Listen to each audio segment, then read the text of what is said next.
I just picture you just like in a bubble bath reading My Cat's Paint. Yeah. Like you're on like chapter 8 and just a nail biter of a book. Yeah. I want to savor it. I'm going to put it down today. My coffee's all highlighted and stuff. Yeah. I don't want to do it, and Dragon Slayer doesn't either. Like, who?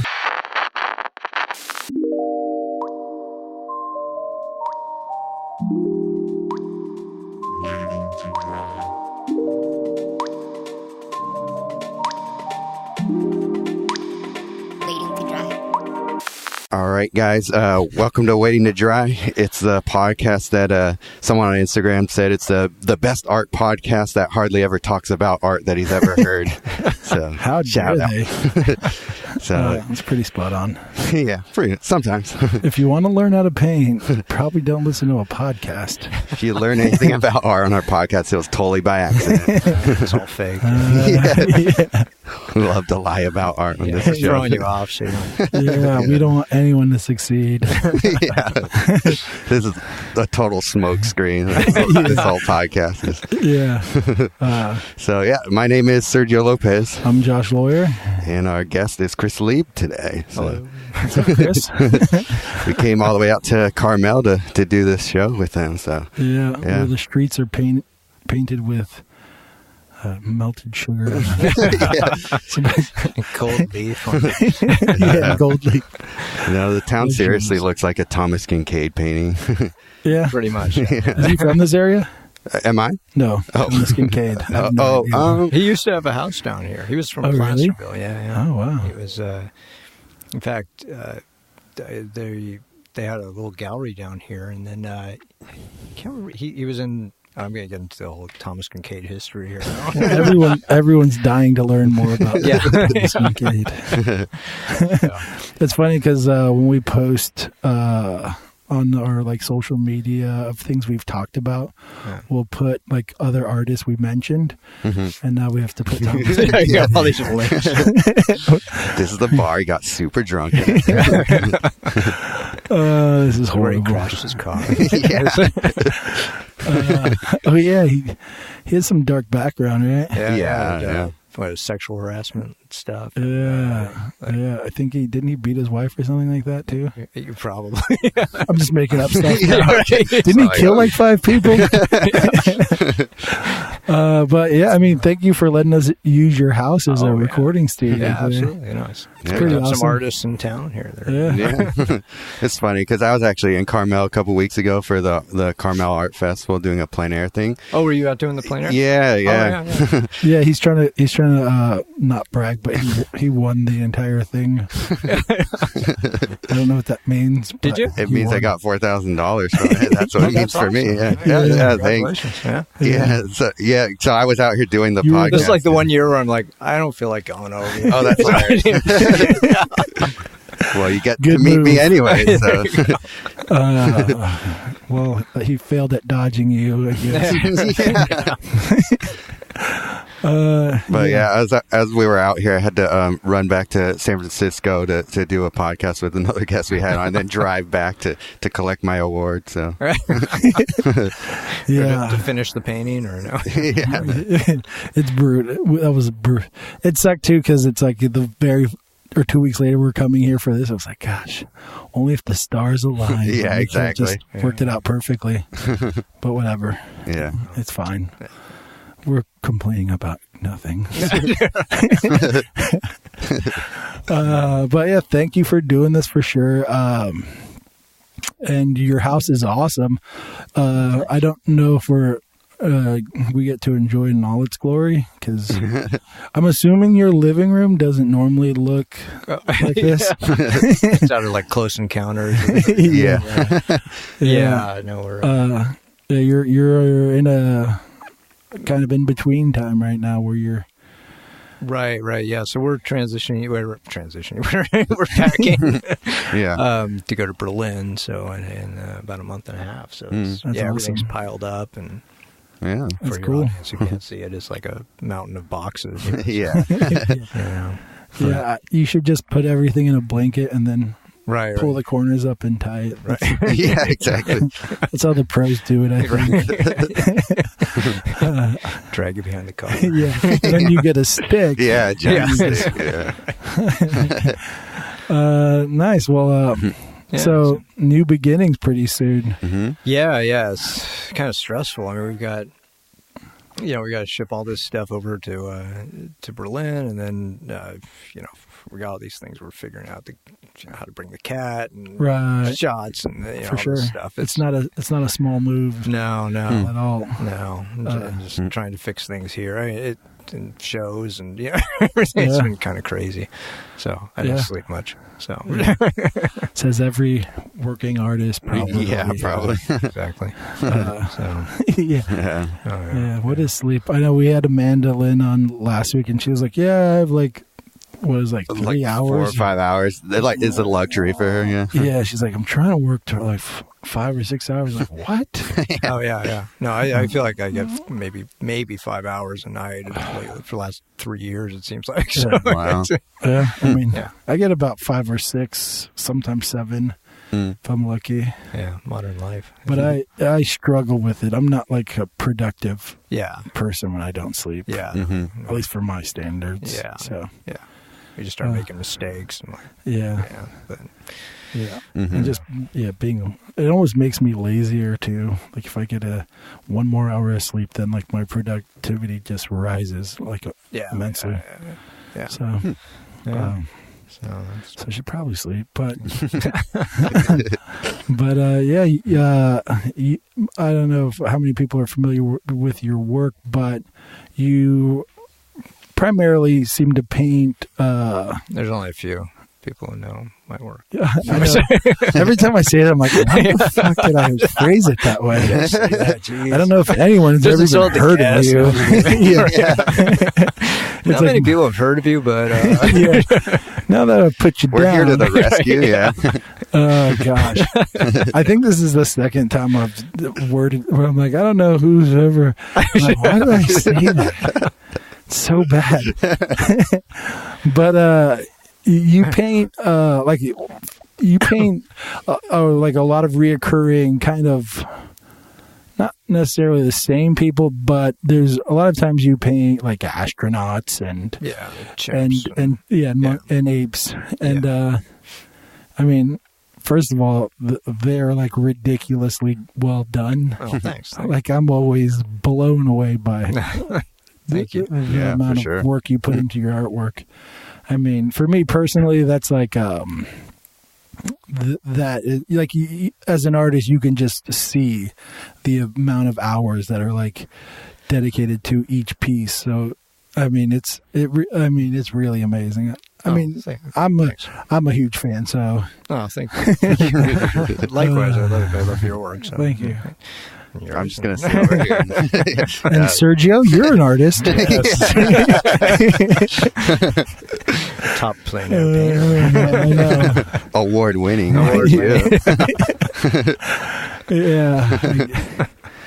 Yeah, but only in Carmel. Yeah.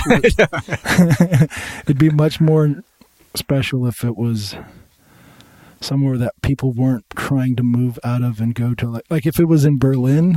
Yeah, exactly. Where artists are dying to move to. That's what I hear. But yeah, well, I mean, you guys have been around here a little bit. You've explored the area. I mean, it's beautiful. Yeah. Oh yeah. Yeah, but it's a little bit artistically, it's quiet. So you get your work done, but.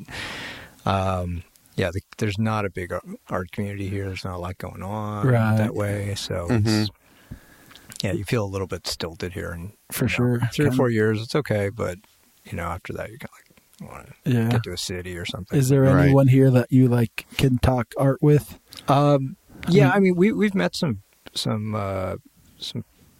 pretty interesting people. There's actually a guy who was the head of the Monterey Aquarium. Mm-hmm. He's also an artist, and he's really good, really nice guy. And I mean, we've met some artists here, but it's not like a cohesive community here. Right. Yeah, we're kind of in the same thing a little bit. I mean, it's a little bit because we live in Santa Rosa, it's kind of. Did you survive the fire?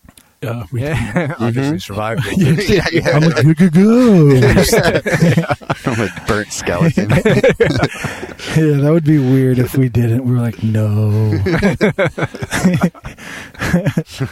We've been dead for 10 years. Yeah. But yeah, the art scene, I mean, it's kind of picking up a little bit. Like there's little it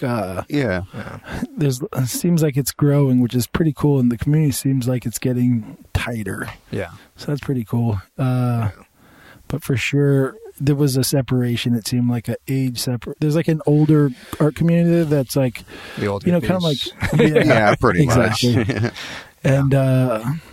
And then there's like, I don't know. And then it's everyone else kind of. Yeah. And they kind of just do, their whatever they do. It's just not what I'm into, really, or whatever. It's like a weird kind of art. Lowbrow, pop surreal, and Santa Rosa. There's a big one here, guys. Right. That'd be funny. Actually, there was for a while. There was this alternative cafe out in, I guess it was in Seaside, a couple towns over. Okay. And that was kind of, like they are Joyner or some of these people. Oh, really? Huh. So, that's cool. Yeah. Oh, that's cool. Yeah, I didn't know about that. That went under, but nobody showed up. Yeah. Well, Seaside, people don't really think of it's not really the touristy area. Seaside to go to. Yeah. It's next to the Midas and the yeah, exactly. I don't know what any of that is. The Midas, like the auto part. Oh, the Midas. Yeah. I was like, okay. I had a whole I thought it was like a magic chateau. Right? I thought like it was like a statue or something. Oh, okay, Midas. yeah. Between the Midas and the Applebee's, there's the art gallery. I see. Okay, that's hilarious. Yeah. But I don't know if you know the guys from I think it's what it's called, Carmel Visual Arts. They have like a little school over there by the barnyard. Yeah, I met him. I can't remember his name. Oh, okay, yeah, Rich. Right. Yeah, they seem like they get a lot of good artists coming through that area, like because they do a lot of workshops there. Right. So I was just curious if you ever get to talk to anybody who comes through there. No, we haven't. I don't know. I mean, again, it's like the community's kind of spread out, and everybody kind of keeps to themselves. Right. So, yeah. Which is kind of weird, I mean, yeah. Like you have like a warehouses next to each other, and all these artists coming out. So, and I don't know. I get the feeling maybe there's kind of a. Everybody's trying to protect their businesses here, yeah. like for the few students they can get and that kind of thing. But he's been doing something with, I think, kind of atelier. Sort of stuff. Yeah. I mean, they have a few painters there who have studios right there. They mostly do landscapes. Right. I think Brian Blood's there. Yeah, Brian Blood, John Burton, and a few other people are out there who are really good plein air painters. So did they win the festival this year? Well, actually, John Burton was the judge, so he's responsible for my award. How much did you? Yeah, I'm just gonna keep not dropping that I won the award this whole. How podcast. much did you pay him? That's for off mic. Was your 2,000? Was your 4,000 turned into 2,000 after? Yeah, exactly. No comment. He's just like a mob boss for artists. Yeah, exactly. That's hilarious. But back to you. Oh, okay. That is something actually I'm curious about, like, because you walk a block away and there's tons of galleries from here. Like, do you ever galleries? Quotes, yeah. So, that kind of roundabout answers my question. Do you ever go check them out anymore, or you're just totally over all that scene? Yeah. There's a Winfield Gallery in town, which actually Christine and I show at. And, do you? Oh, okay. Yeah. And they're really good. It's kind of like Hackett Friedman used to be in San Francisco. Really, I don't know if it's Hackett Mills now or okay, what, but yeah, really nice work actually. If you're down there, check I'm it so out. bad at names. Yeah, I know. But yeah, he's got like David Laguerre. Do you know that? Okay, go check it out. You should look at him. I'm just in my garage in Santa Rosa. Sometimes if I see the work, I'm like, oh yeah, I know their stuff, but it's rarely I can. say a name. Yeah. I'm horrible at that. I really am. Sergio has to deal with this in every podcast pretty much, where people are like, and I'm like, how come this mic isn't blocking me? I should get the name whispered in your ear. Yeah. That's exactly what I should do. MJ's offline. Right? Yeah, she's Googling it because she's bad at it too. And she's just like, and I'm like, oh yeah, born in West Pennsylvania, 1983, right? If I got that correct. Whatever name comes up, she could take her phone and just like put it up in front of your face and take a picture of it. That'd be awesome. No, I rarely ever go and check out the cows. But there's a few that are really good in town. So it's gotten better, but there's a lot. It's just a lot of kind of commercial Fisherman's Wharf kind of. Oh, for sure, yeah. But yeah, it's like there's like 70 galleries or something. I know, really? It's insane how many galleries are here. Yeah, is there more galleries than there are people? Pretty much, yeah. I think it feels like it sometimes. Yeah. I think the residency rate here is like 30 or 40%. Really? The rest of it's owned like by Chinese and Russian billionaires. Oh, is that right? Huh. It's like changed in the last 5 years. Oh, they bought up like a ton of property. Yeah. There's no one on the streets at night. night. It's just it's kind of weird. That is crazy. Yeah, it's crazy how it's been happening a ton. Yeah. You hear about it. Like that's what everyone was talking about in San Francisco, that they were trying to buy like a house, and then someone from China would just pay cash and just boom.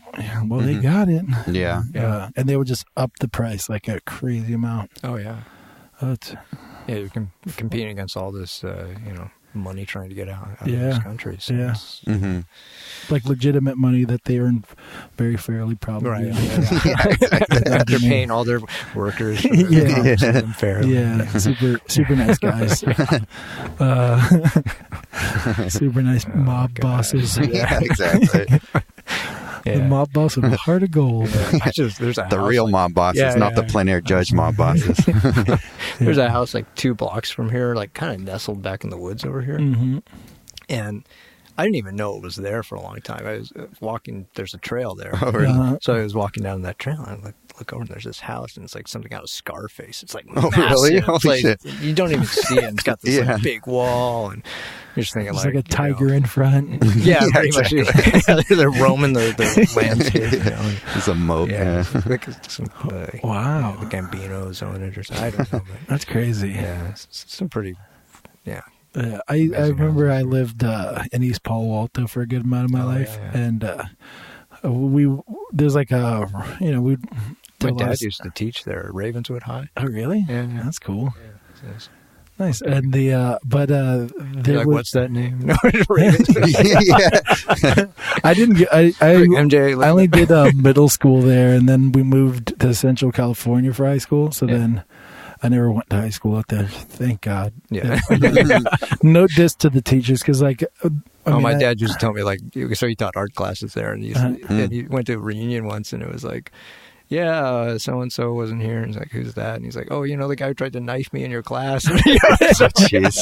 Yeah. So, It was no picnic for sure. Yeah. I mean, it's tough. Like, I was definitely not a good middle school kid, so... I've definitely looked back and like, God, I feel bad for those teachers. Holy shit. I mean, but I was hanging up. There was this house, like, it's like all these like poor people. And then there was just like this house that was gated that was huge. And it had cameras pointed in every which direction. And you're like, well, I mean, that person sells a lot of drugs. That's what that is. How can I get a job cleaning that house? Exactly. But that's always weird. A friend of mine was telling me that she used to clean houses, and there was a drug dealer she used to clean for it. Oh, really? Like, you got drugs laying out there. That's crazy. You could just walk off with it. Did she There's always partake? I have no comment. That's hilarious. The Achilles heel. She was just like, I just want to clean your house. Yeah, you don't need to pay me. But back to God. I don't know why we don't call this podcast Segway. Mostly because we ride around. Mostly because we ride around on Segways.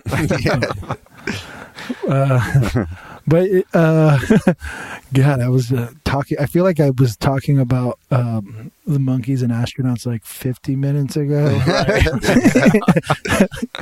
I think that's where, I don't know how we got to where we got, but we're here. We survived. We're here. But I wanted to talk a little bit about like, I mean, at least for me, whenever I would think about why you decided on these two characters, I always thought like one was like the earliest forms of like the ape, one end of the evolutionary spectrum, and then the other is the astronaut, which is like human's greatest achievement, right? Some might say, or the iPhone, whatever you think it is, right? Yeah, and it actually started for a show.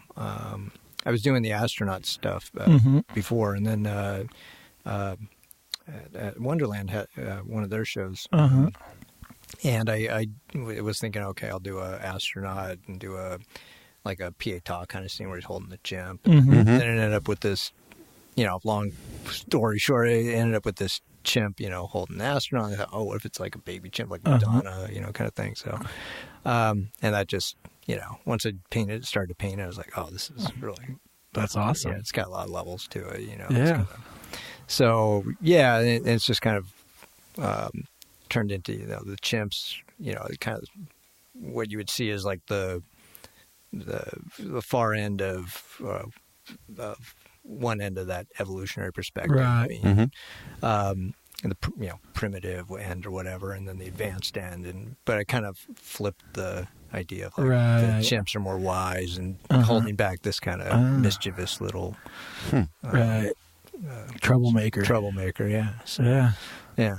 So it's like that's awesome. Yeah, that's cool. So was that idea based off of like a theme of the show, or did you just have? I can't remember what the theme of the show was. Actually, it might have been one of the.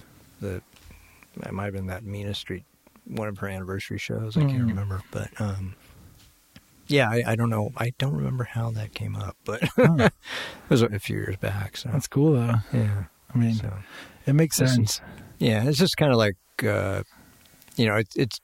I mean, I've got some more ideas once we get moved and everything in a new studio. I want to do some more bigger paintings, but it's like having these characters. There's a lot of places you can kind of go with it. For sure. So it's as far as where that narrative can go, or what other I'm losing words here, but something super good. Yeah. What I was gonna say but I lost was super amazing. Yeah, that happens to me all the time.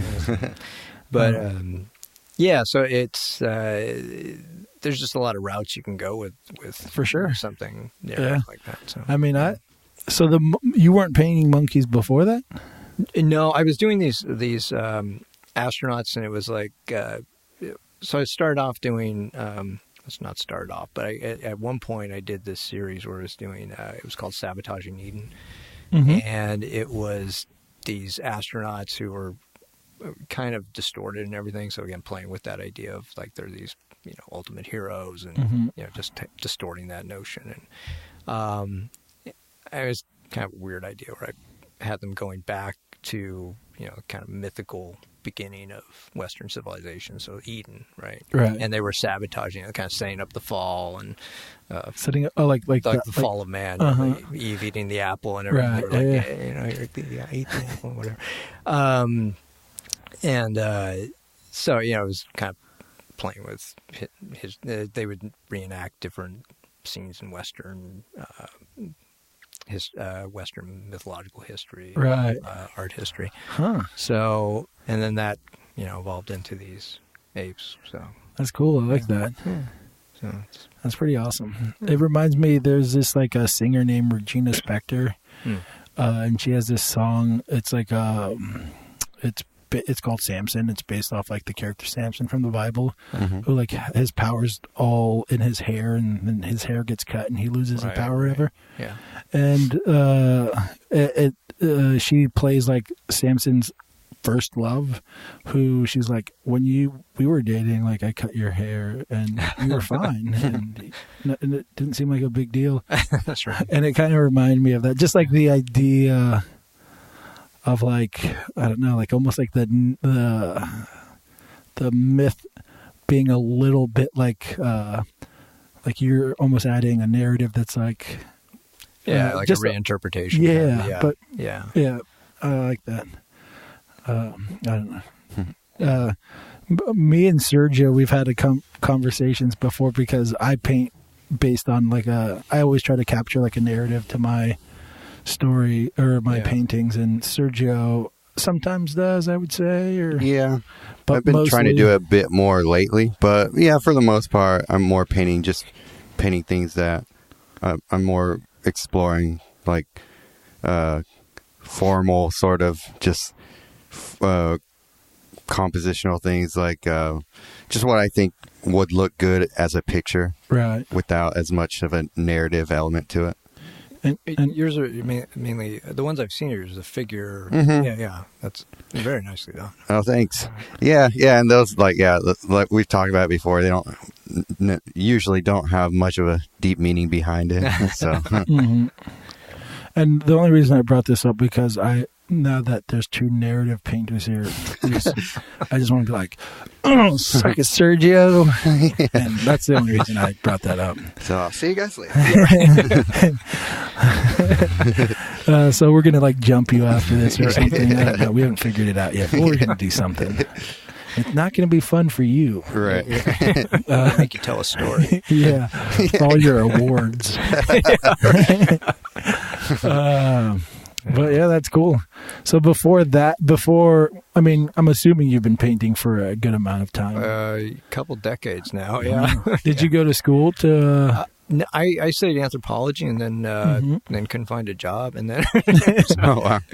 I was moving furniture for a little bit, and then it's kind of a weird story, because there was this ad at the school, and it said, show us your sketches and doodles and stuff. So I was like, okay. So I was kind of doodling in my notebooks and stuff. So anyways, these guys, I went to the interview. These couple guys my age at the time, I showed them and didn't hear anything. And then like 4 months later, they showed up at my door.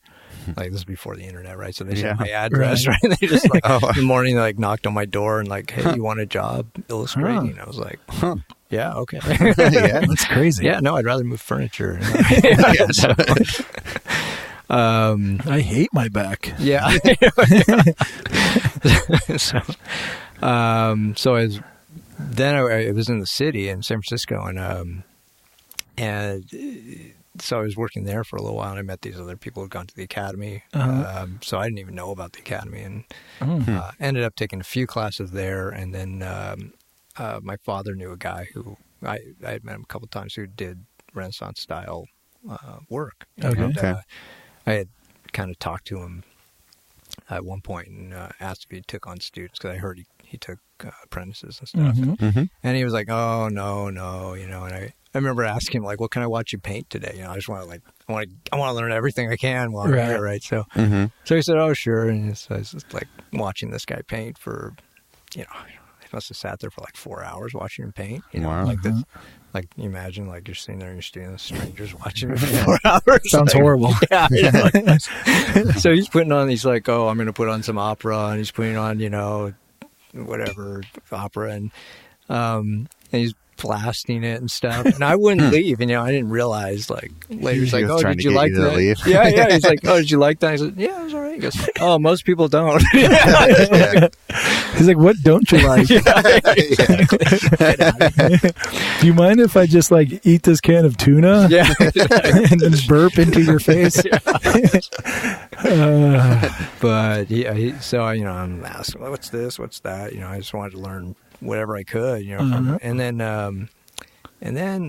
I was in art school, or I was taking some art classes, and working these other jobs and blah, blah, blah. And things weren't kind of going anywhere. And my dad was just pressing me like, going to real estate or going to whatever. Uh-huh. I don't. That's crazy because you said your dad taught art. Yeah, I mean, it was just like, what the hell, like it's like. Anyway, so he was saying, maybe I can talk to Roberto and maybe he'll, look at your work and maybe if he takes you on as an apprentice, great, you can, get free art training and right. just go for it, right? So I was like, all right. Well, he talked to Roberto saying like, be really hard on him. Like, I don't want him doing this, Oh. So I went down there and showed him my stuff and Roberto's like, welcome aboard. Nice. Yeah. So that was about a year. So did he go hard on you? The looking at the work, you mean? No, like I thought he was gonna go hard on you, like teaching you wise, like like paint faster. Right. Yeah. No. He was just like be really critical on your work. On the work, see. like don't accept him if you don't think right. And even that's cool. Like raise the bar up. Right. Yeah. But he was, That's so fundy. Yeah. So did your dad? He's like, don't listen to your dad. Did your dad paint? Like, was his background in art? Yeah. He painted. He mainly did pen and ink. I should show you some of his work. That would be awesome. Yeah. He's really detailed, and he's really like his draftsmanship was, some of the best I've seen. Like his drawing, his pencil work is wow, that's awesome. Yeah, I'd love to see that. That's awesome. Yeah. But so that's why he was always like, unless you're Rembrandt or something, he was like, no, you're not good enough kind of thing. So it was always like, yeah. I mean, so did he ever pursue like a career like showing art, or was it even an option? Was it that big of an? I feel like nowadays it's kind of like we can show easier now, I think. Mm-hmm. Yeah, the internet helps too. Yeah. Oh yeah. Back in the '60s, he was pretty versatile. So he would do comics, he could do realism, and his paintings, I think it was the time they were kind of more like trying to be like Gauguin or Cezanne or something. Sure. So, his realistic painting was very good, but the paintings never took off. But his for a while in the '60s, he was doing like he did a comic strip, he did some greeting cards. He did this one comic strip, ended up at submitting it to the Chronicle, and they held it for months, and I guess we're deciding on it, and it came down to him, and I think the Beetle Bailey guy or something, and I guess it was Herb Cain. And we've never heard of Beetle Bailey. Oh, okay, sorry. No, I'm just kidding. I meant the. Oh, right. I was trying to say Beetle Bailey. I just walked all over your jokes. It's okay. You could walk all over me. But they ended up, picking Beetle Bailey, obviously. But and then he just kind of dropped it. I don't know. So he, didn't pursue it. He tried to pursue painting at one point, and I just think, he got caught up in other things, trying to build this place and stuff. So. The newspaper industry is very much on the decline, and now we know why. Yeah, there we go. Yeah, you picked the wrong comic. Yeah, exactly. Big mistake, Chronicle. Yeah, big mistake. Yeah. Well, that's crazy. Yeah, so. Did he seem more passionate about one than the other? He definitely was more into the pen and ink stuff. Yeah. Yeah, so in his later years, he was doing, very realistic, mainly landscapes, wildlife. But, they were big crosshatched stipple. Oh, wow. He'd go back in with a razor sometimes and sharpen the cross-hatching. So it's pretty elaborate. So wow. Yeah. If he was probably at the Carmel, plein air thing, he'd probably would have won this year. Well, not against Sergio. Taking on the prize again. You got to pay the guy too. Yeah, that's right. That's right. You got to pay. The Gambino art family. Yeah, that's right. I'll take on all comers. That would be funny. I always think about like in the rap world of music. Yeah, like they're so competitive. Right. It would be funny if people I don't know, like went at each other with art styles, it'd just be the most ridiculous. It'd probably be a little more fun. It just seems weird. It's like, how would you even do that? You're painting in your studio, bullets are flying through the window. Yeah, exactly. You're like painting the other artist with like an extra double chin and like Yeah, exactly. yeah, it would be ridiculous. Yeah. But then like in those cultures, like the beef brings awareness to your work. So people, Right. the more controversy, the more Start people are doing that, talking about it. Yeah. So we can fake the beef. Right. Who are we calling out this episode? I don't know. It's got to be someone I'm better than. Yeah. I don't know. I got nothing. But other than your dad being an artist, your wife's also an artist. Yeah, really good. Yeah. So that's awesome. I mean, so when we met, we were doing the same kind of work. Like, really? Yeah, we were both doing like realism, like portraits and still lifes back then. And, yeah, so it was the work was a little close. Oh, really? Oh. Did you guys ever have any art beef? Oh, yeah. Yeah. No, I was shooting bullets. It's a hard life. Yeah. Molotov cocktail. Stop painting crabs. Don't think about it. That's cool. And you guys you're both amazing artists, but you guys' art definitely veered away from each other. Yeah, no.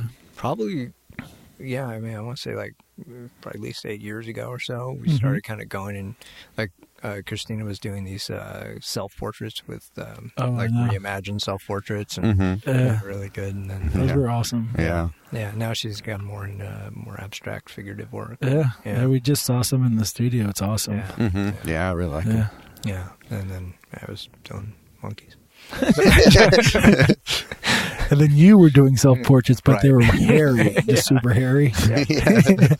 That's horrible. Sorry, I apologize for that. I'm just trying to start art beef. But What'd you say? you just call me a monkey, or an astronaut. Right. Never mind. Sorry. Bad. More bad. But yeah, did your mom have like a creative outlet or anything like that? She could draw pretty well. Yeah. Yeah. She would take art classes from time to time, but yeah, she wasn't, That's cool. really focused on it, I guess. Right. Yeah, so. Just like not super passionate about it or something.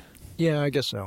Obviously, you have to be kind of either passionate or nuts to kind of follow this Same route. thing. So yeah, yeah. I when think does it cross that line? Yeah. Passionate is just like a bad word. Yeah. I always just like say that's. It's just passionate. Just means how many hours am I willing to waste on whatever this thing is? Yeah. How much money am I losing doing exactly. this? Yeah. Yeah, that's passion. It's not like the Antonio Banderas, what he, it's not that. It's not like I don't know, the Hollywood version of passion. Right. Where you're not a chef. rose in your mouth passion. Yeah, exactly. And you must be the brush. Something like that. Sniffing your oil paints to really absorb everything. We're just Drinking your turpentine. yeah. Don't do that, kids. Please. Or just don't blame us. Yes. Yeah, that's what we meant. Yeah. Go ahead We and do have it. no Whatever. liability in this. We don't care. But don't blame us, please. I guess the last person to ask about is your cat. The studio manager. Is your cat creative? Like, does it do... It plays tricks. It likes Okay. to, it sings. Okay. Oh, so it's more like a musical, outlet. Nice. Yeah. Somebody's gonna. That's cool. We're both very quiet. The cat's all like. I know. We met your cat earlier, and then she vomited for you. Yeah, several times. That means she likes you. Yeah. I was gonna say, have you seen that book, that Why Cats Paint? She's page 6. Yeah.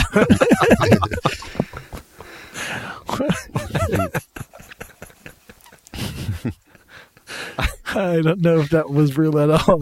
What? Is there really a book? Yeah, there's a book called Why Cats Paint, and it's just like a book of, what's on of page cats. 6? No, that's the next question for sure. Oh, it's all just Inside like pictures joke of to all cats your painting. Like they take their paws and scrub them on canvases and stuff. It's just a bunch of pictures so they, of hold their them. paws like they force Yeah, them. well, I don't know. It's just pictures of cats like acting like they're painting. That's the whole book. It's a silly book. But page 6, it was just a joke, right? Yeah. Oh, I thought like you really knew something. Like, I want to oh yeah, no, I'm very familiar with this cat. Oh yeah, page 6. I was actually the first owner of that cat. yeah. You were like, I want to do a time lapse. Yeah. Like cat strapped to the brush.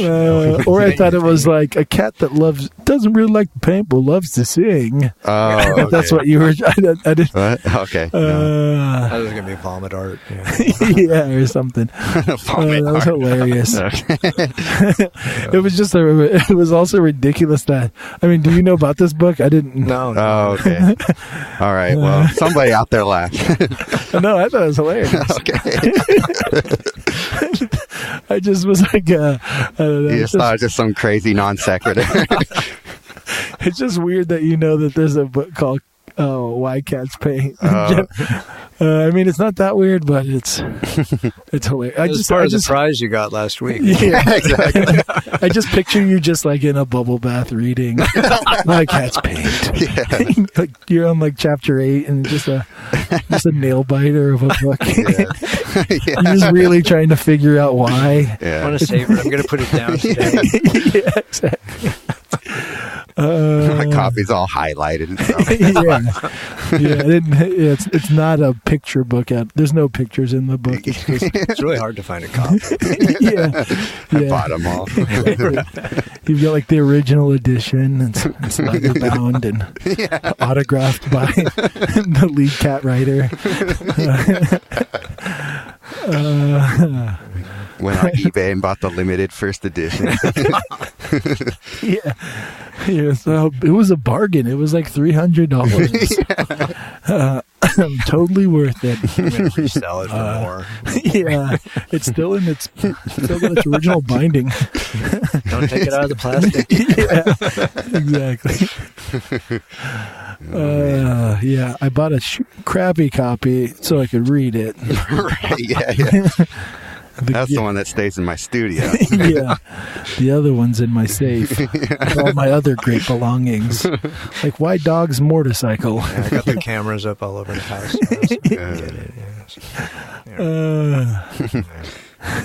B+ rich guys. Are like Yes. is We're not done with White Cats Paint. it's too soon. There was a time where Sergio pulled out a book. We were because he was trying to teach me art history. Oh, right. Because I'm so bad at it. Yeah. And he brought out this one book and we read it, and I could just imagine the next time he teaches me art history, it's like, I brought White Cats Paint. Yeah, exactly. Page 6. See, there she is. Yeah. But I'm horrible at art history. Well, kind of. I watched the Pollock documentary, so I know all about him. And then the Basquiat documentaries. I mean, not documentary, but movie. So I know all about him. And that's how I probably consume most of my art history nowadays. Yeah. But I actually don't like those movies that much. Oh, really? Yeah, the Basquiat one wasn't bad, I thought. The Basquiat? Basquiat, whatever. Yeah, well, he's a great actor. Yeah. Who was the actor? I don't remember. I forget his name. He's on, is he the actor on, what's that new movie on HBO where Westworld? Isn't he on Westworld? I might be I haven't wrong. seen it yet. I've seen the first season. It was good. Do you watch much TV? Some Netflix occasionally, but we just everything's disassembled here, so it's, that's kind of how we do things. Netflix, or we download stuff. Do you watch videos and stuff while you paint, or? I don't. Sometimes. Listen to your podcast. Yeah. I'm just like, I nailed that joke. Great job, Josh. Sergio, step up your game. Josh is killing it. I think I brought some good material with White Cat's Paint this episode. I just want you to attack the podcast like you attack competitions with your plein air. Bring the passion to the passion. Exactly. I want you to be the brush, but be the mic. Be the mic. Yeah. But God, I totally lost my train of thought because we went. I was saying something about something. It was you were just talking about the cat, all the family members, the cat. Yeah, but I was trying to segue away from that, and then you guys brought me back. No, I'm totally lost, just like wandering like Marco Polo style through this conversation. I was going to talk about animals in general. Okay, let's do that. Because you paint a ton of monkeys, and I don't know if do you ever like dibble dabble in other creatures? I'll make up creatures sometimes, so that's always fun, just to kind of make up. Goofy, weird. Do they have names by the end of it? Yeah. Frog guy. Yeah. Hipposnortolophagus. Yeah, there's a lot of stuff I'll just kind of pull out of my imagination. You remember Hipposnortolophagus? Based on a bunch of coke. Yeah. You were the cleaner. That's the twist in the story. I know a cleaner. I know this cleaner who cleans this drug dealer's house, and then it's like, what's their name? You're like, me.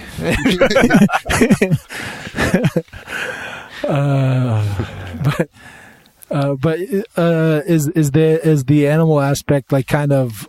Well, the apes were definitely for that reason the kind of that end of the evolution, right? Yeah.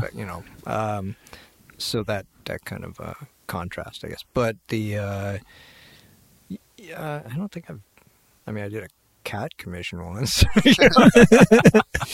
That was kind of weird. Page 6, we heard about. Oh, you yeah. That's actually page 6 of Why Do People Paint Cats? Why would they? Make the money. Yeah, that's. Will you sign my copy, please? The second most asked probably commission question an artist gets after "Can you paint my kid?" is probably "Can you paint my pet?" Yeah, totally. Yeah. This was kind of a weird woman. She wouldn't even she wanted all this furniture she had in the background of this painting, like the cat's favorite furniture. So I'm like, well, I could come there and photograph it, I guess, it was a pretty detailed painting. It was kind of involved. So I was like, and she wouldn't let anybody come over to the house, right? So she sent me these photos of her chairs and vases and all this stuff she wanted in there. But they're all different angles, different lighting. Right. Stuff. The cat's facing one way, Right. I was like, that is hilarious. Taking guesses, but whatever. Yeah, it's tough when people are like, "Oh, I have this great picture. You should paint it." Yeah, you're like, that is a horrible picture. Yeah. They're lights just blowing them out, so there's no detail or depth to anything. No, literally, she gave me like a 4x6 photograph, and that's crazy. Cat from 10 years ago. Yeah, they still were thinking about it. That's weird. I've never heard of a lady that's a crazy cat lady. That's not like a thing. No. That's weird, huh? So I guess she's the first. Yeah, that was the first. I wonder why she didn't let you in her house. I don't know. Maybe she had cocaine. Yeah. She doesn't have cleaners. She's one of those. Does she live at that gigantic mansion down the road with the tiger? Probably was the tiger mansion. Her cat? Yeah, that was it. Twists. There's so many twists to these stories. First, you're the cleaner to the drug dealer cat lady. The cat was a tiger. The whole narrative is growing. Yeah. Also, the creatures you make up aren't actually make-believe you. Right, that's what I see. The day cleaning houses. Yeah. Yeah. We just like hear a rumble under your house. Like, what was that? You're like, I didn't hear anything. The hippopotamo. I forget. You work from a lot of reference, right? Or, yeah. Do you ever like kind of go off script that way? I'll like exaggerate a little bit. Like if their postures, I might like change it a little bit, but I don't. You don't do like any cosmetic surgery, shrinking the nose? No. I'll do like my doodles in my sketchbook are much more playful. Yeah. And I used to exaggerate stuff a lot more when I was younger. But I just kind of stopped doing that. Like I might do it a little bit where I might make the hands just a tad bit bigger. I used to make like really big hands to the women I painted. Yeah. And I used to be obsessed with like this idea of hands. And like the stories they could tell through like just how they are held, or or like calluses on hands, or just anything like that. Like I always thought like, oh, you could tell a lot through hands. Yeah. So I was always like trying to exaggerate that, and I kind of pulled away from that. But I don't know. I still really enjoy the position of hands and paintings. But I don't know. Do you ever exaggerate anything, Sergio? Certain things. Yeah, I do actually. Well, yeah, I'll do a little bit of cosmetic surgery too sometimes. But yeah. On the models themselves. Actually, Then I do the photo shoot. He's like, I want your cheekbones to be super ridiculous. So I brought all these needles and of Let's get the lips a little more pouty. Yeah, exactly. No, I'll exaggerate certain little things, and sometimes I'll what was that? When I what? Your phone. Oh, you dropped your phone. Oh, okay. No, actually, in Photoshop, I'll sometimes stretch and skew things too, as well. To just for compositional purposes, usually, or just to make things better in my mind. Is it ever like based off of like a narrative? Probably. The secret narrative that only I know. I actually hate when that's like the answer. Like I mean, like I don't like go and like spoon feed like narrative. Yeah. But whenever I like, if anyone's like, oh, like, does it mean this or something? I'm always like, no, and then we might get into what I'm trying to say. Mm-hmm. But then when someone's like, it's a secret thing, and okay, yeah. And I'm always like, is it a thing, or is it is a secret thing? Always a cop out. Yeah. It's like the Wizard of Oz behind the curtain. It's just like it's like it's all the secret, and you're like, is it because the secret's better than? Is it like the mystery's better than it actually is? Yeah. But you got to have some mystery in the painting, right? Otherwise, I agree. Nobody's gonna like. Mm-hmm. Yeah. If it's like a one punchline kind of joke, then you're just gonna walk away. And I mean I don't want them. I don't want to like tell them everything. Right. And most of the time, I don't try to tell people anything unless it seems like they really put an effort into trying to figure it out. Then I'll give them like little, like the most basic of what I meant. But there's always like little details that are just my own. Right. Yeah, and most of the time, no one will even notice or care. Right. Mm-hmm. Sure. Yeah. No, I mean, it's kind of like if you're giving away too much, then it's there's nothing there to look at after. Right. Yeah. It's Yeah, exactly. Yeah, it's hard in an interview. I'm not necessarily this interview, but when you get these interview questions, they want all the spill it all. And you don't want to do that. They're like, oh, tell us the secrets behind your paintings, and then you tell them a little bit, and they're like, next question, tell us the other secrets. Right. Now give us everything.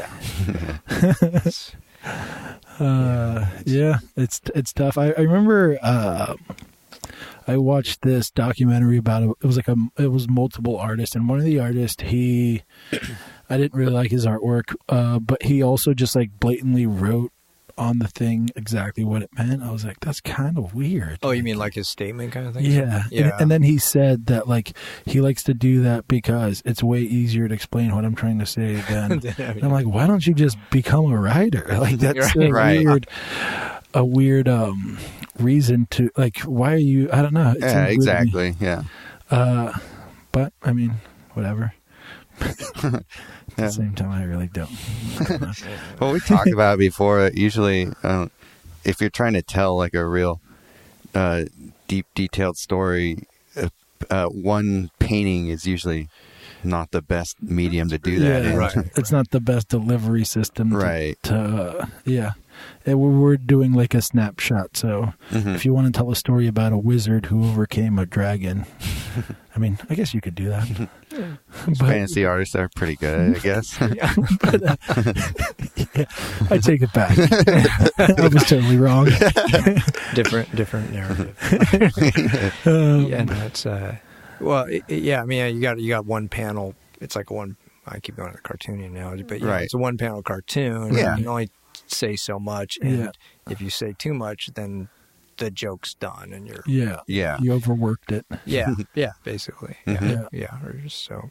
It's pedestrian or something. And then you can read like Lord of the Rings, and it's like those books can go on forever, and it'll be fine. Like you don't beat the dead horse with novels because it's a better delivery system. Right, or it's like chapters stories. in a story. Yeah. Like why cats paint. You don't want to go that. Yeah. Sorry. After chapter 37, you're like, I think we figured this out. I get it. Chapters, man, you're giving that book a lot of credit. I think, was it John Steinbeck that wrote that? Yeah, exactly. It's a sad ending. They shoot the cat in the back of the head at the end. Oh.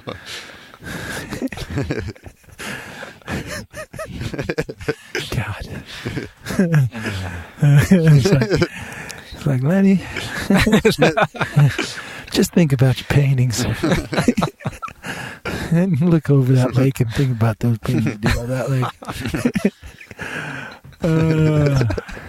God.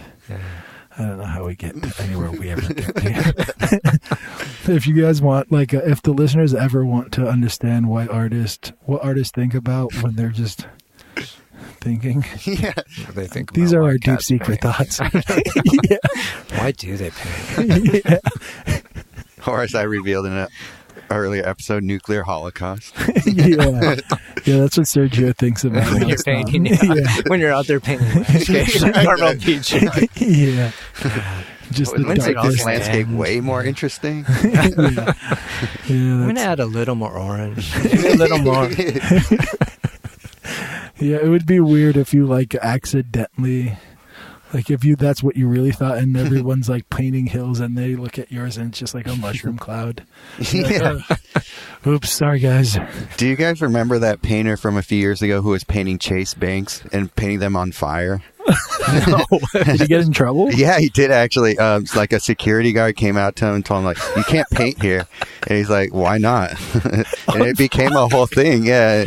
And like, that's when he started painting them on fire? Or? He did it more as a joke at first, kind of like as a commentary. And like, it was during the whole, the banks collapsing sort of thing. Okay. Yeah.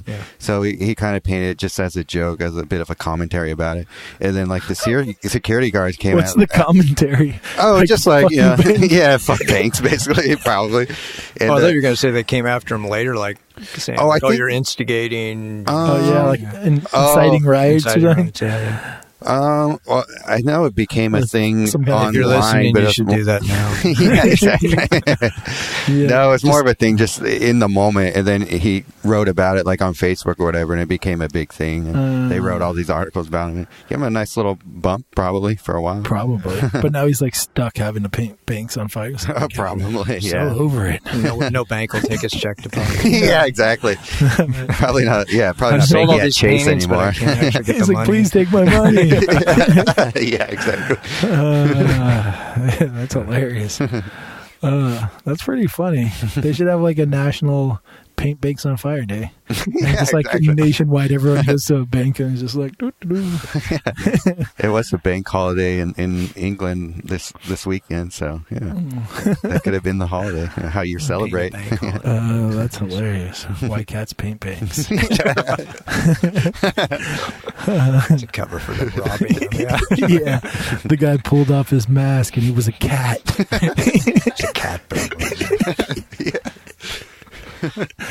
This is so ridiculous. I don't know. I apologize, Chris. Oh, hey.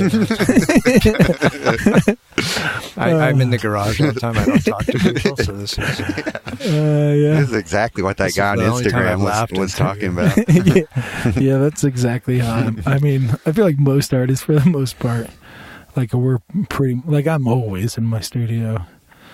I'm a social creature too, so at certain points I'm like, me and MJ, it's kind of sad sometimes. I'm like, I just need to get a beer. Like, she's like, do you like want to call people? I'm like, we'll just go get a beer, be around people.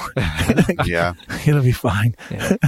So like when you're like, this is something that came up when it was something else I was listening to about like a writer. Maybe it was David Lynch, but he was saying like he writes best when you're in a cafe or a coffee shop, because you can get into your world and then you can kind of look up and there's the people real world to kind of check, and then you don't sense for a writer. Yeah. I don't know with artists too. I don't know. that doesn't. I mean, I'm very like I hate when, like, I used to try to like draw like before work, like when I was younger at this cafe, and then people come in and talk to you, and I used to be like, I just want to draw right now, like, right, I don't want to talk, and that's true. I'm just such a, like, whenever anyone's like, oh, I should come over and like you can paint and I can paint, and I'm like, no, I'll just stop painting. Like, I can watch you for 4 hours. Yeah, yeah, exactly. Yeah, you like opera? Yeah. But yeah, it's I don't know. I'm so like, I have to be so stuck on the painting and focused that being distracted by people is tough. Yeah, no, it can kind of. I mean, I've had group studios like that where you have like 3 or 4 people in a space, and yeah, it can kind of definitely get distracting when you got someone snoring on the couch and somebody else like. Eating complaining about their chips pain. or something. Yeah, sun the chips. Eating a bag of marbles. It's like, what can I eat that's the loudest? Right. Throwing balls against the wall. Yeah, for sure. Yeah. I've never had to deal with that. I don't know if you ever do, Sergio. What, have people in the like a group studio paint? Yeah. I mean, but you plein air, so that's like a group activity. Sometimes, yeah. I don't mind painting with people. I actually painted with a friend of mine yesterday, and we usually start out chatting a bit for the first like 10 minutes or so, then we start to actually like get serious about what we're doing. Right. And then we end up just being silent next to each other for the next hour and a half. Do you guys like critique each other's work and stuff? Or? I don't, as much as we critique stuff on this podcast, I guess. Like, we just kind of talk about it sometimes, but sometimes like there'll be a thing where like it usually be this person who's ever doing the painting will be like, I don't know about this composition, and then you'll chime in with your 2 cents about it. It's usually not like a thing where unsolicited advice usually doesn't come into it. Do you usually say like, oh yeah, that's a really bad direction you're going in? If I want to throw them off, yeah, I do. If we're painting for awards, then you gotta get the first place ever you can. You just do a bunch of mental games before. Yeah, exactly. Yeah. Before the competition. You're like, I heard this year they're looking for like really close-ups on bark of trees. Just like have like 3 people just with canvas, just with like brown bark or gray bark or whatever. It's like that reminds me of there's a painter of mine, or painter friend of mine. Do you have them like in a closet or a well? Or yeah, exactly. This painter I own. Is it a cat? Is that why? Yeah, exactly. Yeah. This painter cat of mine. No, it's a painter that I know. We were actually doing a event here in Carmel, and they do these things called quick draws. That's what they call them. And you're supposed to paint at within a certain amount of time. It's usually like 2 hours or so, and you're supposed to, be. And holster your brush. Yeah, exactly. Well, some people take it way too seriously, like this guy did, because you're supposed to start at 9 and end at 11. And does anybody ever cheat? Like they show up with a painting they did the day asked before? that. Yeah, we actually talked about I it. staked out my spot. I got a motel the night before. Yeah. Some people will sketch it out the day before, or do like a little sketch and then do the painting the next day. And as long as you're not doing it on the canvas itself. What did you do, Sergio? They bring a projector. Yeah, exactly. Yeah, these some people. Yeah. Was it the winner of the festival this year?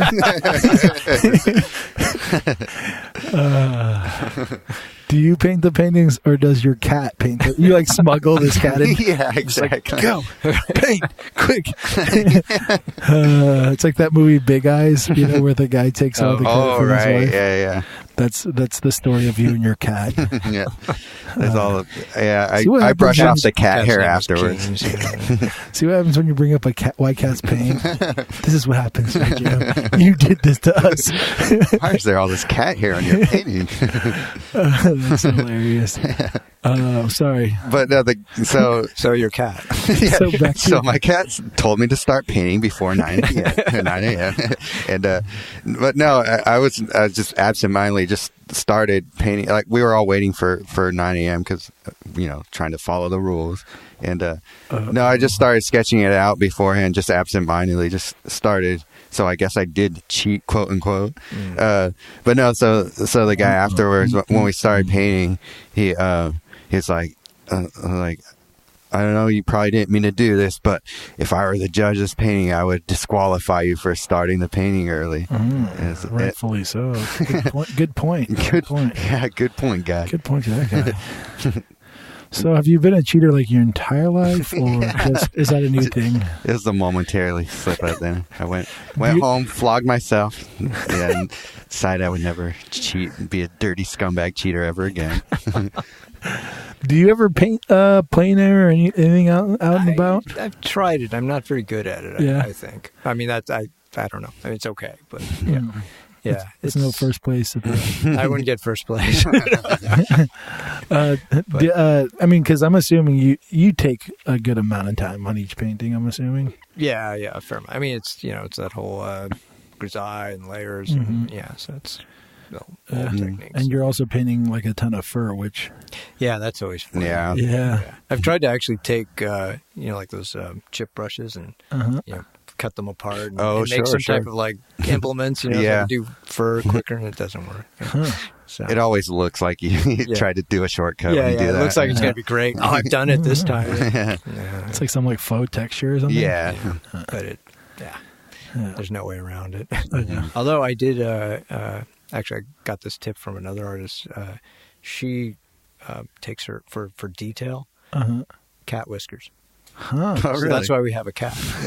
And that's why it has no whiskers. Yeah, right. You noticed. And guys, we went earlier. I'm selling them, by the way.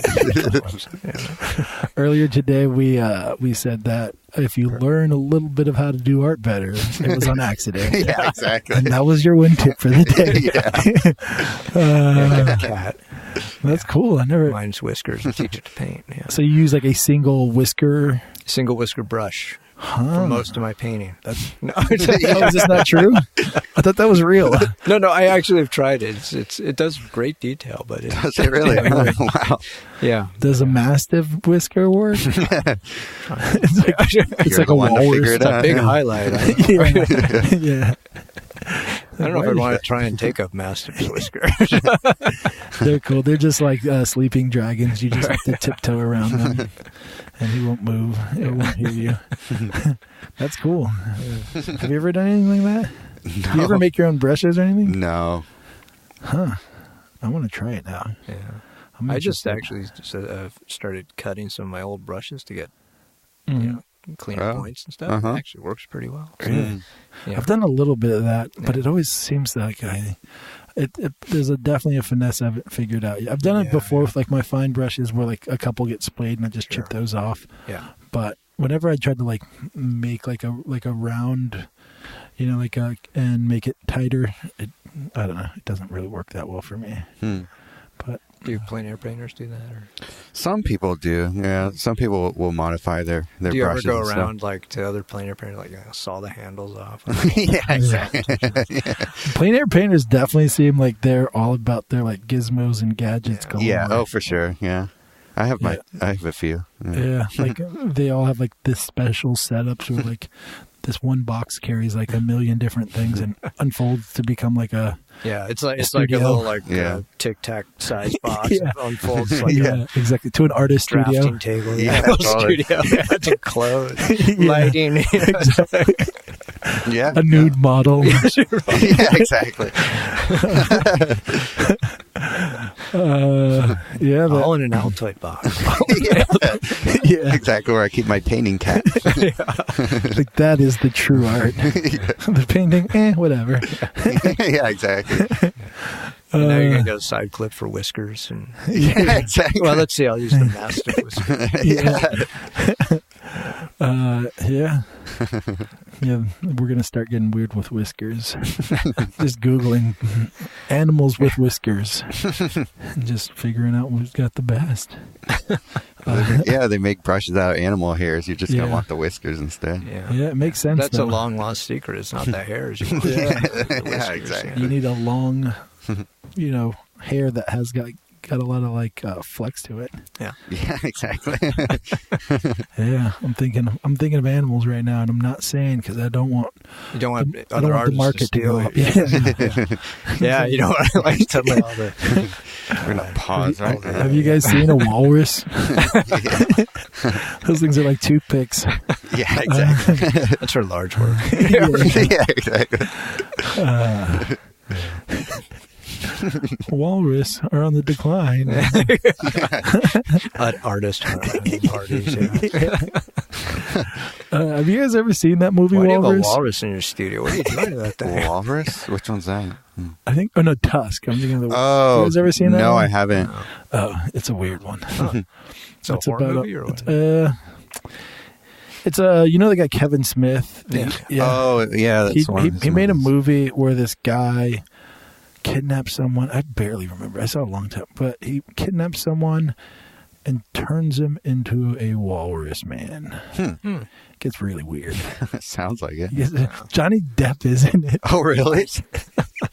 Yeah, it's pretty funny. Did this even make it to the theaters? I don't know. I think it made it to like the indie film scene. Like I think it made it to like Cannes or something. Like it. It's really interesting, and it took balls to make the movie because it's ridiculous in like the best way. Oh, is it? Like you enjoyed it as a movie? I thought it was really good. Okay, but I could totally understand if people absolutely hated it. I'd be like, yeah, that makes sense too. Well, we've talked about movies before that we're like, I don't know if anybody else likes this movie, but I sure did. Yeah. I mean, that's why we're artists. Exactly. I think there's like something, just the fact that he was like, I want a movie where someone turns another person into a walrus, like legitimately tries. And why a walrus? Why did you pick a walrus? You gotta wonder. I don't know, but it's a good movie. I don't want to like spoil anything about other than what I've already said, but right. It's good. Yeah, it's Johnny Depp, and then the guy, I don't know what his name is. It's like, God, I'm so bad with names. It's what movie? He's a comedian. I don't know. Whatever. Sorry, people's heads just exploded. They got IMDb. Everyone that knows the name, I think it's Jesse Long or something like that, but I might be wrong. Oh, Justin Long. Justin Long. Boom. The Apple commercials, I think. Yeah. So good at it, remembering names. Heads just unexploded. You're welcome, people. No, you just alley-oop the names to me, and then I slam dunk them. Something J-Long? Yeah. Yeah. I don't know. But back to the serious business of discussing walrus whiskers. Back to art talk. Walrus whiskers. Let's get... How to bribe judges and stuff. Yeah, exactly. Opponents, yeah. There's so much art info this time. Yeah. For mural work, use walrus. Yeah, you want to know how to get into galleries? Buy a cat, teach it how to paint. What was that? What was the guy who had the dog? This dog had more solo shows than anybody I know. It was Tillamook Cheddar. I think was the dog's name. Yeah, Really? It was like this little There's a new Cheddar in town. Yeah, there's a new Cheddar. Oh, because Amanda Lynn's dog's name is Cheddar. Yeah. He's got his own clothing line. Does he? Yeah. So, I mean, dogs are doing big things. Like 4 other dogs or 4? I don't know. I don't know that. I think it's for humans. And I have this weird suspicion that the dog actually doesn't do anything. I might be wrong. I might be totally wrong. If I'm wrong, I'm sorry, Amanda. But I have this weird suspicion. Why dogs design? Yeah. Because they love fashion. There's a guy in town with the gallery that paints the blue dogs. Oh, yeah. Wait, so what did the dog paint?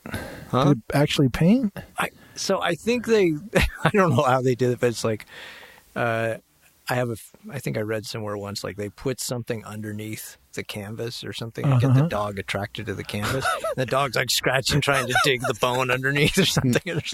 And there's pigments and stuff underneath, so they get it. They had solo shows in New York and what? Just the people. They're not cheap either. They're like, he gets it. Yeah, he gets it. It looks raw. You don't get it. I get it. The dog gets it. Did the cat, were the cat artists furious about this? Oh, yeah. Was it a huge outrage? They were screaming. They were like, this dog is an idiot. He's got no skills. Cats are shooting bullets in the dog's window. Yeah. Gosh. It's a dangerous life out there. For a dog artist, that is. Yeah, that's crazy. God, the art world is so weird. You were asking about Blue Dog, though. Oh, no, I was just bringing up that the guy who paints the blue dogs here in town. Yeah, he won the award one year, Yeah. Just kidding. No, I think that dog, I can't remember the story, it was his pet dog who comes to him in his dream and told him to paint. Something like that. At least he didn't tell him to murder somebody. But So it's like a nicer version of Son of Sam. Yeah, exactly. Which is like the Disney version. Right. He told me to paint him. Based on a true story. You look into it and it's like, he killed people. He monster people. Is that real? He dreamt this blue dog and... Well, I don't know if it's real, but that's the story. That's the story he puts across. Yeah, that's the mystery behind it. Yeah, exactly. Yeah, I mean, I don't know. I guess he... Whatever. Oh, God, I was going to talk shit about... Let's talk shit about Blue Dog. Yeah. I just was gonna say I mean, everyone's dreamt of stuff. Sergio dreamt that he should eat tomatoes. Talking about this earlier, and because he hates tomatoes. And then I hate tomatoes for no real reason. Did they tell you to paint? Yeah. But yeah, it was the whole thing. It was a blue tomato. Yeah. No, I had a dream once that I actually really liked tomatoes, and I woke up and I was like, "Oh man, that was just a dream." So if only I did. No, that's legit. The idea, the thought in my head after. And I feel like that's pretty close to the blue dog story. Yeah, exactly. I don't think it's that far. I had this dream once years back where I dreamt that. Of this painting of a mermaid, and I woke up, but it was the perspective was she was far away and then her tail was up close. Mm-hmm. I woke up and I was like, oh, I want to paint that, and I painted it and it sucked. And that's pretty close to the blue dog story is all I'm saying. No diss to blue dog, sorry. I mean, no, those are really good. I think I know what you're talking about. I'm pretty sure I know the blue dog. Yeah. I have this image of it's kind of loose-ish. Yeah. Kind of. It's like Almost like cartoonish. Is the dog spotted-ish? Spotted? sort of. It kind of looks like that a word? like a I'm pretty border sure it's a collie, word. kind of. Is it? I forget what breed it is. Yeah. It's hard to tell what breed it is. It's Well, funny. what it's supposed to be, at least. Yeah. Yeah, I mean, But- have you guys seen the images of those blue dogs in India? No. Mm-mm. It's kind of dark. There's like this chemical they put in this water, and the dogs geez. drink like the water, and The it like puppies are turns blue? them Or blue. Oh, wow. Huh. That's Like crazy. so, these street dogs are like Is it like blue. What about the colloidal people? silver or something? it is something like a metal, I think. Oh, okay. Yeah. Because So they can survive the coming apocalypse with colloidal silver. Yeah, exactly. Yeah. Well, that is that thing that turns people's faces blue. Like, Oh yeah, that one guy that turned blue. and Yeah. I think he died or something. something like that. Yeah. Yeah, it's pretty No, nuts. the people there, they aren't turning blue though. Is that? Oh, What if it's that just was? the dogs. And, I don't know. What if that was the dog only their spots. in his dream? Was the dog was drinking What's that? colloidal silver? Oh, whoa. holy crap! That's real. Yeah, Damn. there's like video of it. That's There crazy. goes another one that's blue as well. Huh. Like Oh, they're the like hanging spots out. are- So Oh, damn. I'm just wondering if like the guy who paints the blue dogs, if he's like, he's alive. Mm. He needs me. He's off in India now looking for his yeah. dog. He's been reincarnated. That'd be crazy. If you're obsessed with the blue dog and then you see an image of a real life blue dog, what happens there? You have to paint red dogs now, I guess. Yeah. I'm over it. yeah. Somebody mystery's else did it. gone. Yeah, exactly. God.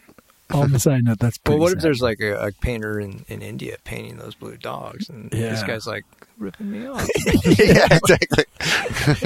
It's my thing. Might be. I want Who a knows? gallery in Carmel too. Yeah. This guy, that blue dog guy, shows like pretty well, doesn't he? Oh, he's made a killing selling Yeah. like merchandising those Nice. paintings of dogs. Yeah, That's funny because like people merchandise their like pets now. mm, You know, yeah, that's like, true. Like yeah, the wonky cat. yeah, grumpy cat and Grumpy everything. cat. Yeah. Oh, yeah. And little bub. Yeah, Yeah. Little Bob and all that. So like this guy did it, but without a pet. So he didn't even Yeah. have to buy it. yeah, totally. He He paved the way for everyone. Yeah. Yeah, There was no dog food he had to pay for. He had to pick Yeah, up he has no no poop. overhead. No yeah, exactly. Oh, it's genius. So I should just make up like the cutest wonky-eyed yeah. cat ever. Yeah, you just have to illustrate the hip up. What was that thing? That's his creation. That's right. Oh, Well, one of you guys got to do it first. Whoever gets to it first. These creatures you created, did you ever dream one, and was it blue? No, never dreamed one. Dreamt it? Dreamt it. Dreamt it. Yeah, no, never. I don't think I've ever painted anything from a dream. Really? Yeah, no. I used to get But most of you my get- ideas from not from dreams, but that time in between where you're half asleep, half awake, where your mind is just Yeah. coming up with Oh. all sorts of crazy That's called a ideas. hangover. Yeah, well, whatever it takes. Yeah. But I mean, like when you dream, do you dream like?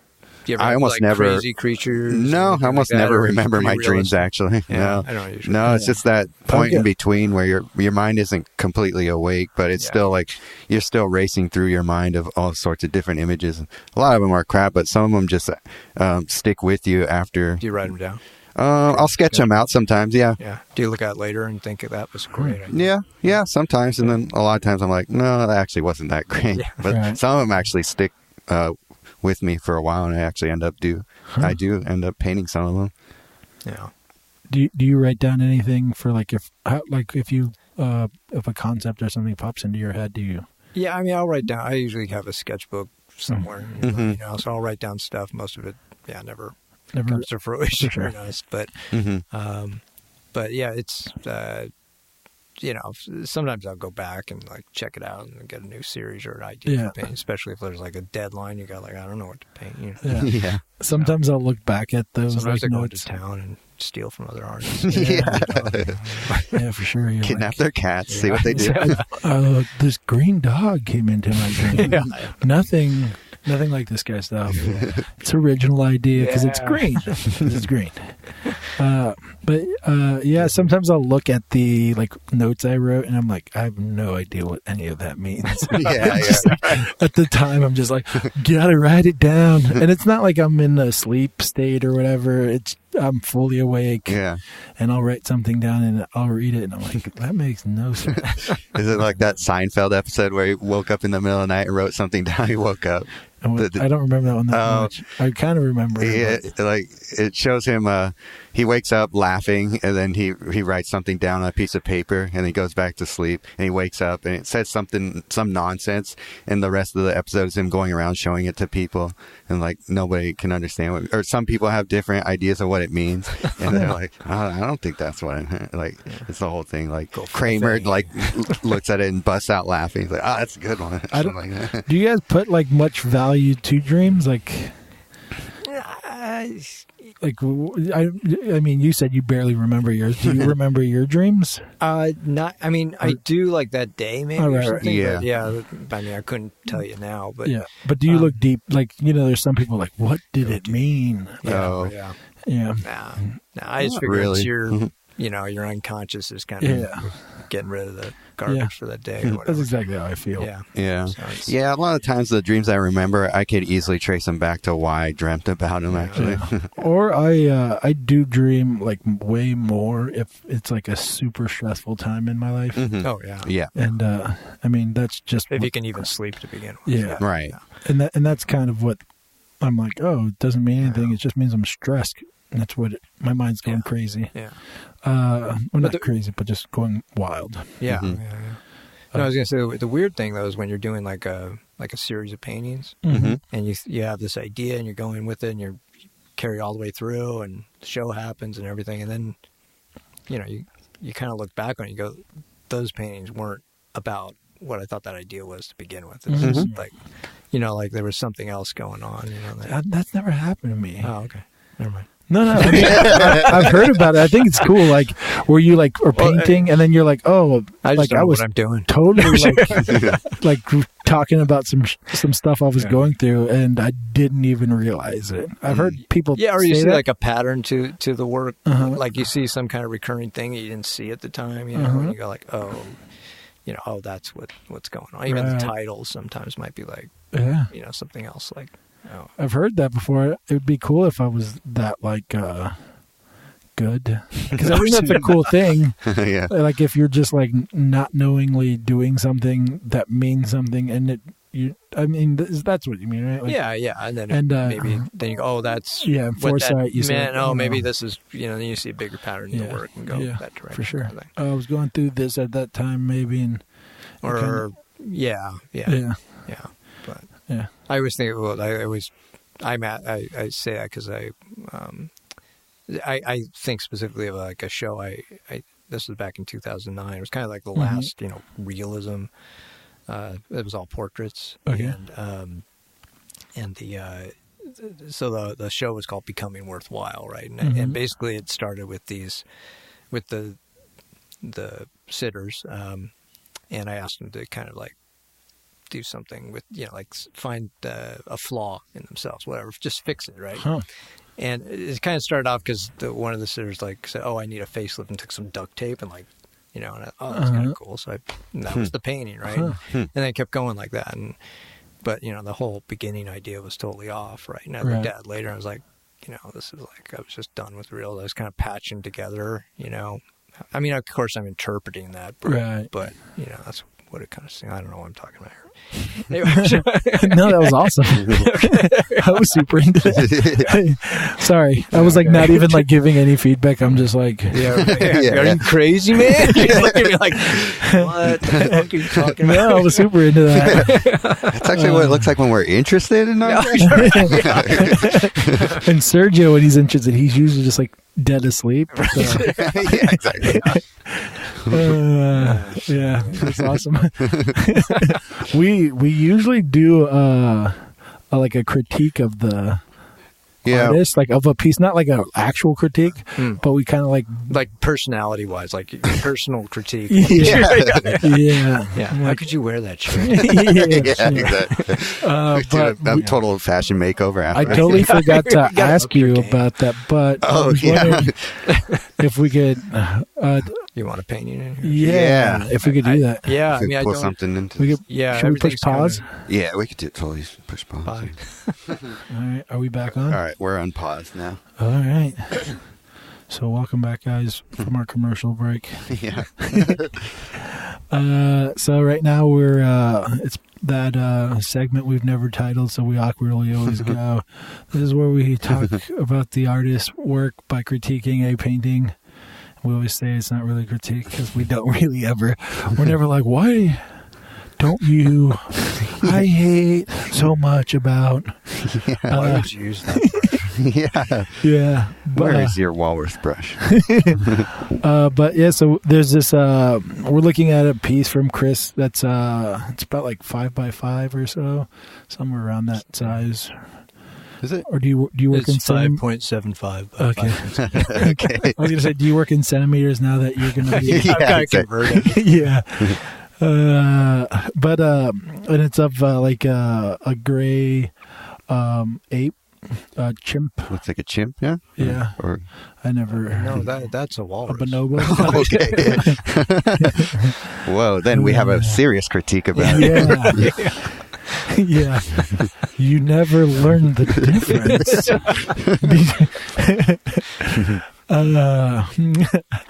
But one of the things that we noticed was, I don't know if you're going to keep it this way or not. But we noticed that I thought it was finished. Is it? But I'm assuming you meant to keep it this way, but we weren't sure that his left, our right eye is like milky. Yeah. I'm actually going to make it a little more milky. Nice. Oh, really? Like oh, cool. Blind in one eye. Yeah, we really like that little really detail. Cool. Yeah, see, I do that one eye or blind in one eye theme a fair amount. So. Oh, okay. And cosmic knowledge. Yeah, is that kind of like to show his like age and wisdom? Is that what that is, or no?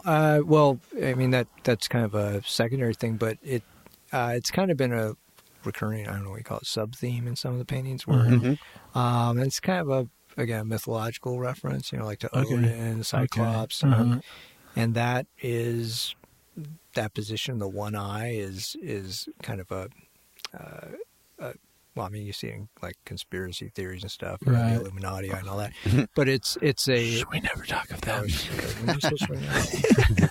But it's don't talk about Sergio's boss. Yeah, that's how he wins all these companies. His boss is Mr. Illuminati.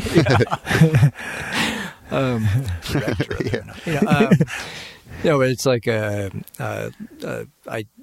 the idea being like cosmic knowledge, hidden knowledge is what that usually is referring to. But the idea that, in a 3D world, you have a 2D perspective. Like you have to sit back, you have a single perspective on things. You can. It's kind of like a mapping of the world, mapping of the cosmos. That's why Odin had one. Well, not why he had one eye, but that's kind of the awesome. symbology that comes through. So I've done it in several, and I a fine art gallery. I was sent some paintings a while back, and the idea there, getting away from the Madonna child one idea that the other apes. So I'm rambling here a little bit, but that the and actually some paintings moving forward too. The idea, like how we have a pantheon of gods, right? Right. Kind of in the modern day, or there's the saints and so on in modern day. Right. Out of science, if you will, right. That even when we get rid the of internet. gods. Yeah, well, like if you look at I don't know, as science kind of takes over, replaces religion, then you have comic books who are kind of like saints, right? Yeah. And they all have creation stories out of science or something along those lines. So I was kind of going with the idea of, well, what would our ancestors, what would the apes have as their pantheon, right? So I was kind of playing in with our own mythology and stuff. So that's kind of cool. The idea I was starting with, and that's super awesome. Actually, I always like. Well, Well, there's a critique. You're an idiot. Yeah, that's super bad. Yeah. Bad move with that. Yeah. Start over on that. But yeah. So where's the white gesso? So we can do that for you. You have a power cylinder. That's a good first drafting idea, but where are you going with it after?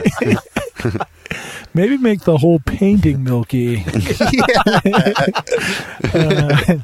But I really enjoy. Fuck you guys, man. Yeah. I invite you into my home, and this is what you do. Yeah.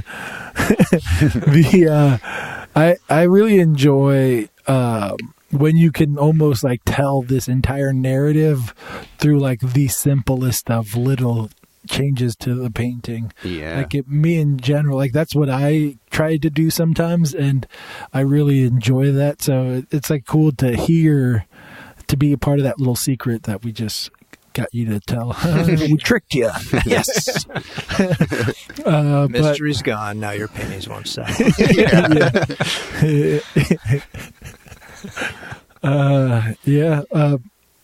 The other cool thing is like,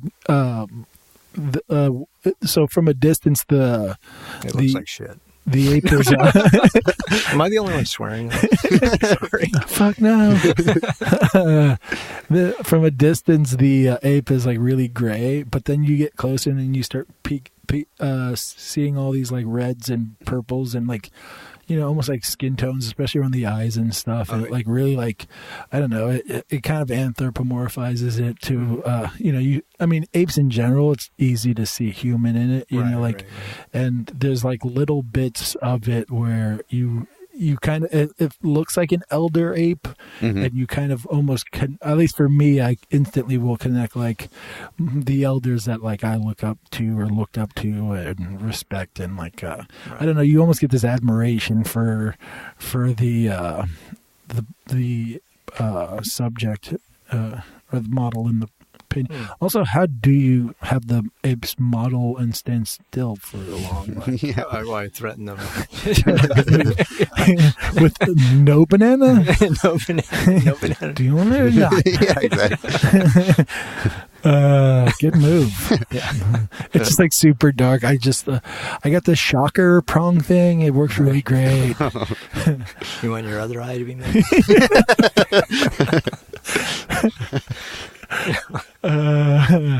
But yeah, I mean, do you have anything to say, Sergio? Yeah, I wanted to say about the way you rendered it that I really like. Yeah, you're just like cutting yourself down. I know he's like the only critic here. Such an artist. Yeah, but yeah, the way you rendered it out, how everything it looks as if you photographed him like a really.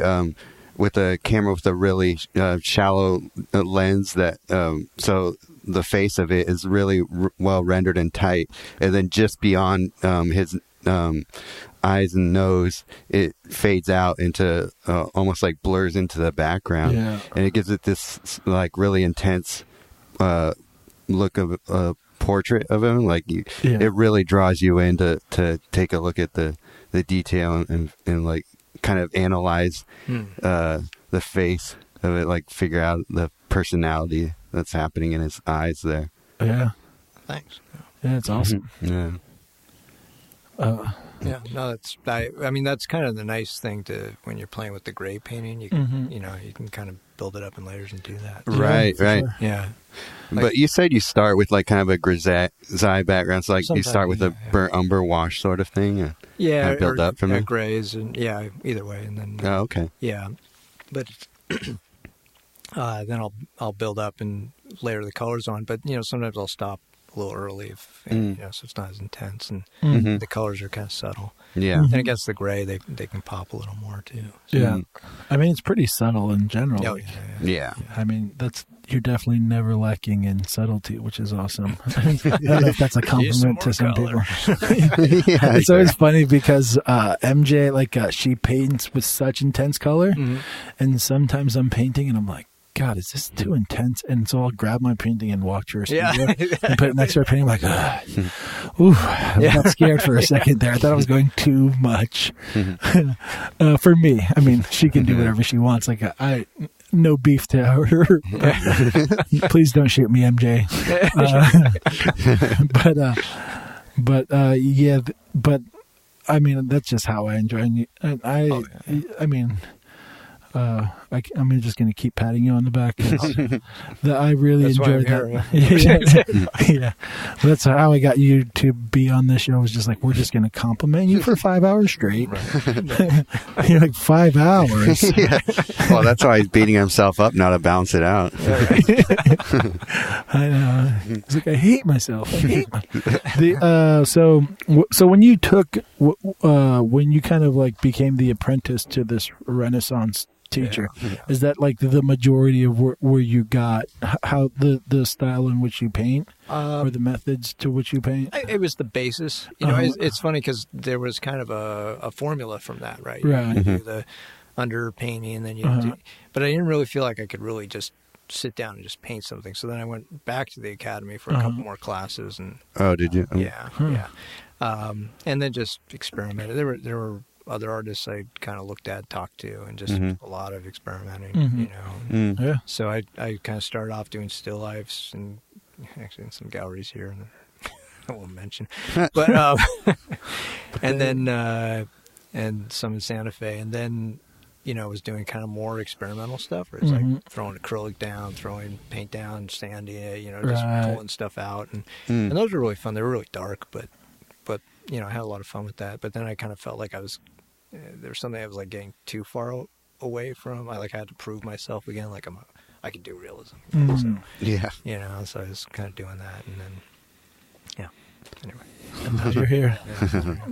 Yeah. So it was a lot of experiment. But I used to, well, I don't know if I should say this, but I did some stuff under a pseudonym, you know, like abstract painting. And, was it really? Was it like Dragon Slayer? Or? No, I wish it was, actually. No, it was like literally like some abstract stuff in giant pears and just, you know. Because you're just like dissing yourself again, just horrible artwork. No, it was like whatever they wanted, but it was like, you know, it's... Oh, like they would request things and you would paint like those things? Yeah, so I've done this a couple times where there was a guy I did under a pseudonym, and he would just come in and just buy the stuff like out of the studio, right? And he'd be like, I need, 10 pairs, giant pairs, I need whatever, 50 abstracts in this style or whatever. I'm like, okay. That's awesome. Literally, these things are like a half hour, it's like, I don't know. Yeah. I mean, it's awesome that you use the pseudonym for that. Yeah. It's pretty smart. Yeah. Oh, there's a lot of like artists that get commission work that they hate. Oh, yeah. And, that's a pretty good idea. It's like, first you could go like, you could say no to the commission, but you're like, but I got a buddy named Dragon Slayer who will paint the shit out of some pairs for you. Well, it was funny. There was a guy who was selling some of them through his like interior design, whatever. And, he knew, he was nearby, so he knew about me, so he could come pick up the work also, right? And I was talking to him, and he's like, well, you're doing this under a pseudonym, and you're doing your work. What if, your pseudonym becomes famous? What are you going to do? I'm like, that would be like, no way, man. Well, did you ever? This shit's going to become famous. Did you ever try painting like a blue pear? I know. Yeah. That's awesome. God, it's super genius. Because for sure, there's like a lot of artists that'll attach. I mean, like people are hiring them and they're painting in their style, this commission, but you could totally just be like, I don't want to do this, but I can make some money. Huh. Yeah. I mean, I'm still probably say no. I'm just a grumpy person. No, leave me alone. Dragon Slayer doesn't want to do it either. I was going to say. Like your guy you work with who wants the baseball portrait thing. Like, I won't do it. Dragon Slayer won't do it either. Yeah. He's like, who's Dragon Slayer? I'll don't worry about it. Yeah, give him my email. Dragon Slayer at Gmail. That is so funny. Just like every time anyone comes to you with a commission idea, I don't want to do it, and Dragon Slayer doesn't either. Like, who? Is every time. That is so funny. Well, I think this is pretty close to an end of an episode. We did it, guys. Yeah. We survived. God.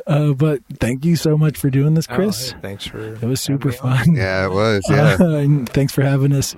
We get to sleep in your guest room tonight. Yeah. There's going to be the three of us, so we're going to stay nice and toasty.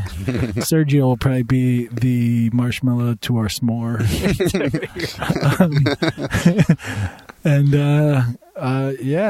So if anyone wants to find your work, they can find that best through my website, chrisleib.com, Okay. Nice. or Instagram, Facebook would be at Chris Leib Art. Nice. Leib. Keep it easy. Yeah. Yeah. Yeah. Leib. Yeah. Nice. Awesome. And we'll post it on our social media so people can find it through there. And, so this has been Waiting to Dry. If you guys are still listening, fuck off.